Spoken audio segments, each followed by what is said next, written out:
अर्जिता मिश्रा और स्वागत है आपका इंडिया पब्लिक खबर में। बिहार में सीएम नीतीश कुमार के शासन को लेकर एक कहावत बड़ी फेमस है, बिहार में बहार है, नीतीशे कुमार है। अब बिहार में बहार कितनी है कि नहीं है, इसका जवाब तो अगले साल होने जा रहे बिहार विधानसभा चुनाव में बिहार की जनता ही देगी। लेकिन इस वक्त बिहार से लेकर पूरे देश की सियासी गलियारों में नीतीश ही नीतीश कुमार छाए हुए हैं। और नीतीश कुमार को लेकर इस बार चर्चा सिर्फ उनके पाला बदलने को लेकर ही नहीं है, बल्कि सत्ताधारी अलायंस एनडीए और विपक्षी गठजोड़ इंडिया दोनों ही महागठबंधनों में नीतीश कुमार को खुश करने के और बड़े बड़े ऑफर दिए जाने को लेकर भी है, जिसके बाद से बिहार की राजनीति में तमाम कयासों और अटकलों के ताने बाने के बीच नीतीश कुमार पर एक बार फिर हर कोई सवालिया नजरों से देख रहा है कि क्या अपनी अनप्रेडिक्टेबल पॉलिटिक्स के लिए मशहूर नीतीश कुमार फिर से पाला बदलते हुए एक नए चैप्टर का आगाज करने वाले हैं।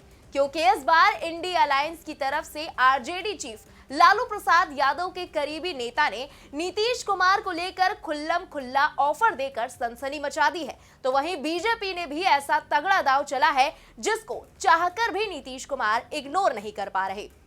हाल ही में गृह मंत्री अमित शाह का एक टीवी इंटरव्यू काफी ज्यादा सुर्खियों में रहा था। खासकर बिहार में अगले ही साल चुनाव होने हैं, तो इसके मद्देनजर अमित शाह ने सीएम फेस को लेकर जो भी कहा वो जेडीयू के गले की फांस बनता दिखा।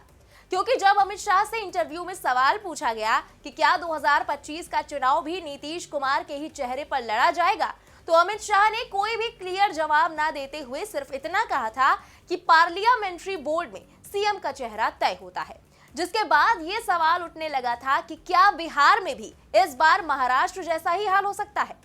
इसके बाद जेडीयू नेता अपने बयानों से प्रेशर पॉलिटिक्स वाली ट्रिक चलते देखे गए, तो वहीं बीजेपी की तरफ से भी बाद में पैचिंग करने की कोशिश की गई और इसी कंफ्यूजन का फायदा एक बार फिर लपकते हुए इंडिया गठबंधन की ओर से नीतीश कुमार के वेलकम के सुर सुनाई देने तेज हो गए, जिस पर बीजेपी में भी ज्यादा देर ना करते हुए नीतीश कुमार को भारत रत्न दिए जाने की मांग ने दोबारा तूल पकड़ ली है। तो चलिए देखते हैं कि बिहार में आखिर किस नए खेल की रची जा रही है भूमिका। क्या 2025 से पहले नीतीश कुमार मारेंगे पलटी या बीजेपी दिलाएगी नीतीश को भारत रत्न। असल में केंद्रीय मंत्री और बीजेपी के दिग्गज नेता गिरिराज सिंह ने नीतीश कुमार को लेकर एक बड़ी मांग उठाई है। गिरिराज सिंह ने बड़ा बयान देते हुए हाल ही में कहा कि नीतीश कुमार और पूर्व मुख्यमंत्री नवीन पटनायक को भारत रत्न दिया जाना चाहिए। उन्होंने नीतीश के शासनकाल में बिहार की प्रगति की सराहना करते हुए कहा कि खस्ताहाल सड़कों और बदहाल बुनियादी ढांचे से उबरकर राज्य ने नई ऊंचाइयां छुई हैं। यही नहीं, गिरिराज सिंह ने आगे कहा कि आगामी बिहार विधानसभा चुनाव 2025 में बिहार में फिर से नीतीश कुमार के नेतृत्व में एनडीए की सरकार बनेगी। गिरिराज सिंह ने बयान देते हुए कहा कि किसी को कंफ्यूजन में नहीं रहना चाहिए। लालू जी लाख कोशिश कर ले, लेकिन नीतीश कुमार के नेतृत्व में बिहार विधानसभा का चुनाव होगा और बिहार में फिर से एनडीए की सरकार बनेगी। नीतीश कुमार इतने दिनों तक मुख्यमंत्री रहे हैं। आज के बच्चे जो 30 साल के हो गए हैं, उन्होंने लालू जी का जंगल राज नहीं देखा। वहीं गिरिराज सिंह के इस बयान के बाद से इस पर काफी रिएक्शंस भी सामने आए। एनडीए की ही एक और साथी पार्टी हिंदुस्तानी आवाम मोर्चा के मुखिया और एनडीए की सरकार में केंद्रीय मंत्री जीतन राम मांझी ने भी गिरिराज सिंह की मांग का स्वागत करते हुए कहा कि नीतीश कुमार राजनीति में कोई नए खिलाड़ी नहीं है और ना ही उन पर भ्रष्टाचार का कोई आरोप लगा है। ऐसे व्यक्ति को भारत रत्न नहीं मिलेगा तो और किसे मिल सकता है। हम गिरिराज सिंह के इस बयान का समर्थन करते हैं। वहीं तेजस्वी यादव के हालिया बयान पर भी उन्होंने तंज कसते हुए कहा कि वो यानी कि तेजस्वी यादव अपने पिता के नाम पर राजनीति में आए और उन्हें कोई अनुभव नहीं था, इसलिए किसी और ने उन्हें नियंत्रित किया। नीतीश कुमार का कई सालों का राजनीतिक करियर है, वो यानी कि नीतीश कुमार बिहार को बहुत अच्छे से चला रहे हैं। हालांकि दूसरी तरफ गिरिराज सिंह के बयान को लेकर सियासी हलकों में बहस तेज हो गई और विपक्षी खेमे से आरजेडी और कांग्रेस ने भी इस पर बीजेपी को घेरना शुरू कर दिया। इसी कड़ी में आरजेडी प्रवक्ता मृत्युंजय तिवारी ने कहा कि नीतीश कुमार को बीजेपी अब हर तरह का रत्न देने की कोशिश कर रही है। उन्होंने तंज कसते हुए कहा कि यह सब चुनावी रणनीति का हिस्सा है।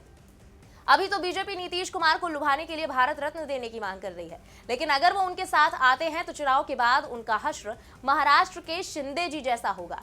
बीजेपी पहले लुभाती है और फिर कुर्सी से बेदखल कर देती है। तो वहीं कांग्रेस नेता प्रवीण कुशवाहा ने भी गिरिराज सिंह के बयान पर सवाल खड़े किए। उन्होंने कहा कि गिरिराज सिंह भले ही केंद्रीय मंत्री हैं, लेकिन अपनी जहरीली बयानबाजी के लिए जाने जाते हैं। उन्होंने आरोप लगाया कि भारत रत्न की यह मांग केवल गठबंधन में अस्थिरता पैदा करने के लिए की जा रही है। बीजेपी का दोहरा चरित्र हमेशा सामने आता है। ये पार्टी चुनावी फायदा उठाने के लिए बड़े बड़े वादे करती है, लेकिन चुनाव के बाद अपने सहयोगियों को उसी राह पर ले जाती है जिस पर पहले एकनाथ शिंदे और अब नवीन पटनायक को ले जाने की कोशिश हो रही है। अब एक तरफ जहां एनडीए में नीतीश कुमार को भारत रत्न देने की मांग के बाद से हलचल तेज है, तो वहीं दूसरी तरफ आरजेडी की तरफ से एक बार फिर नीतीश कुमार को लुभाने का एक और दांव चला गया है। दरअसल आरजेडी के एक बड़े नेता ने नीतीश कुमार के साथ भविष्य में किसी गठबंधन को लेकर बड़ा बयान दिया।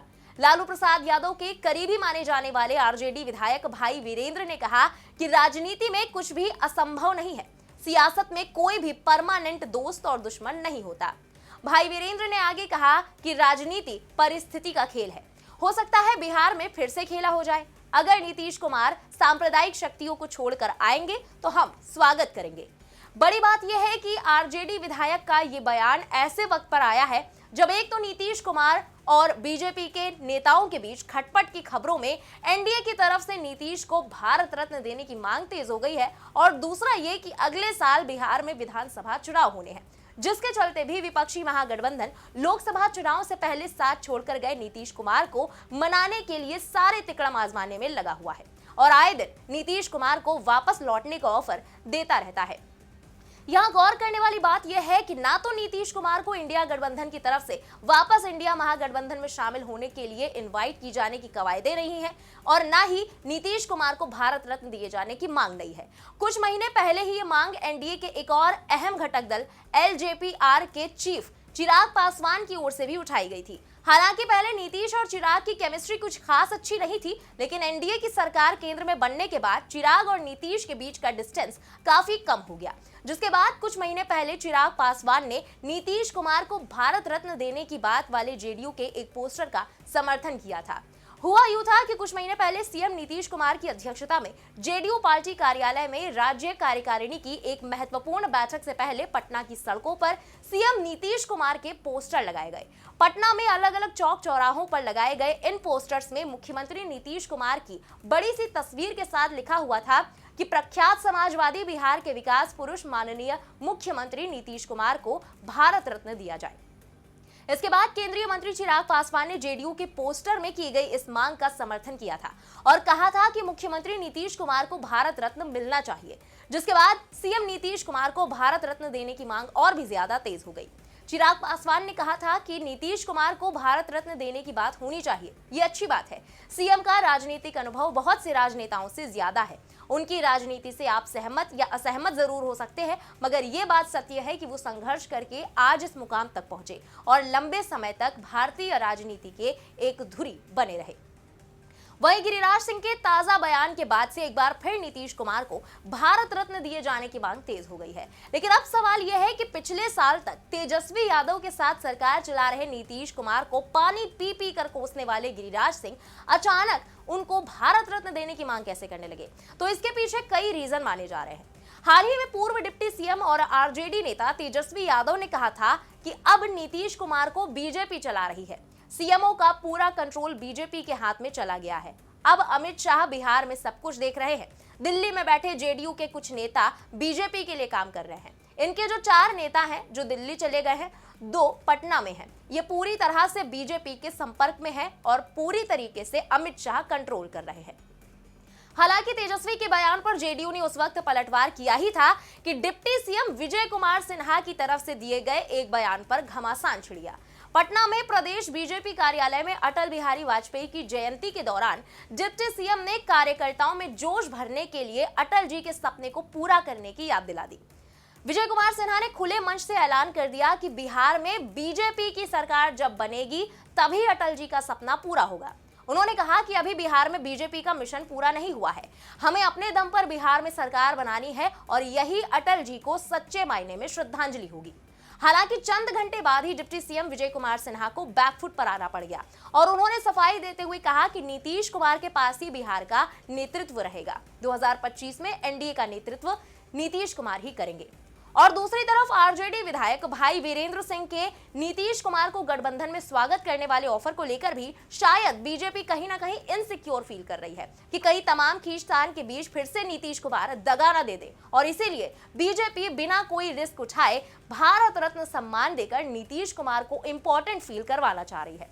जाहिर सी बात है कि इस मामले में इंडिया गठबंधन के ऑफर से ज्यादा पलड़ा बीजेपी के सम्मान का दिख रहा है। बहरहाल बिहार में चुनावी जंग के बीच जिस तरह गिरिराज सिंह को नीतीश के लिए भारत रत्न की मांग करनी पड़ गई, ये किसी भी तरह से किसी को पच नहीं रहा है। कयास लग रहे हैं कि कुछ ना कुछ तो हलचल जरूर है। तो वहीं विपक्ष भी वक्त वक्त पर नीतीश कुमार को अपनी तरफ लाने के लिए जतन करते दिखता है। ऐसे में क्या नीतीश कुमार को भारत रत्न सम्मान देकर बीजेपी नीतीश को कॉन्फिडेंस में ले पाएगी, या फिर नीतीश कोई अलग ही खेल करेंगे? इसका जवाब तो आने वाले वक्त में ही मिल पाएगा। फिलहाल इस पूरी रिपोर्ट पर आपका क्या कहना है, कमेंट में अपनी राय जरूर बताएं। देश और दुनिया की बाकी तमाम बड़ी खबरों के अलावा बिहार विधानसभा चुनाव से जुड़ी सभी लेटेस्ट अपडेट्स के लिए देखते रहे इंडिया पब्लिक खबर। हमारे YouTube चैनल को सब्सक्राइब करें, बेल आइकन दबाना बिल्कुल ना भूलें।